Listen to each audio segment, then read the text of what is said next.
Saturday night, obviously a press conference happened today. I don't know if you sold on that. Did you happen to see the press conference today with Tank and Hector? No, no, I didn't see it. Okay. Obviously everybody's kind of writing Hector off. They, want Tank to fight, Ryan, things like that.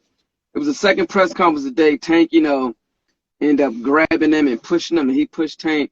What do you make of that when guys get to shoving each other at the face-off at the press conference, and both of them had their feet up like they was going to do something, and Hector looked serious, Tank looked serious, and Tank started, smiling. Do you think, some of this is planned out, or do you think Tank was maybe Well, testing him? see, it's crazy because, like I said, I was on the interview earlier, and I had a conversation with them earlier, and they was asking me about the interview with me and Gaddy, and I remember I'm from Philly, so New York is like 2 hours.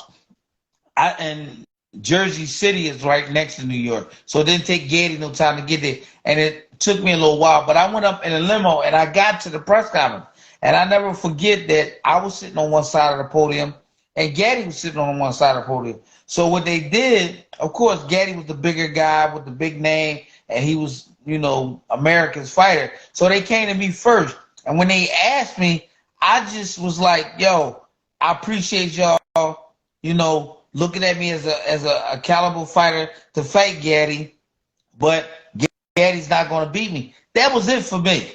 That's all I said.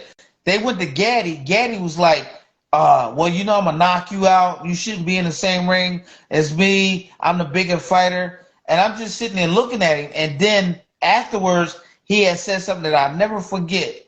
He said to me, he said to the audience, to the sports writers that was there, he was like, you bringing knives to a gunfight. How you going to bring knives to a gunfight? So after that, I guess it was supposed to be something to make me mad, to get all upset and everything. But it never got me mad. We just had a face off. We put our hands up. We put our hands up for the camera, and we left. That was it. When I got in the car to ride back home, I asked my partner, my right-hand man, who did all my work for me, I asked him. I didn't know. I wasn't thinking at the time, and it kept hitting me. So I said, what does he mean by bringing knives to a gunfight? He was like, man, you got to be the dumbest guy in the world. I'm like, what are you talking about? He like, man, Gaddy talking about you can't hurt him, man. All you going to do is cut him up, because at the time, I was the guy with the quicker hands and Gaddy was the knockout guy. Sometimes I really do think that it's staged, but it can't be staged because it ain't like you do it a week before and then you come back and do it.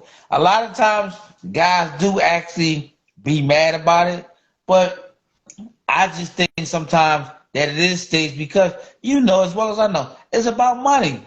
It's who can get the most people to watch the fight. The fight is on pay-per-view.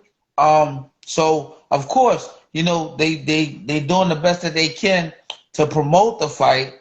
And then on top of it, you gotta pay to see the fight. So on top of that, why not get an audience something that they want to see? Of course, people know that. Well, boxing, you can bet on boxing and you think that you know what's going to happen, but as well as I know, it's just like on any given Sunday, on any given Saturday night, anything can happen. We all thinking and knowing that Tank going to win, but who knows?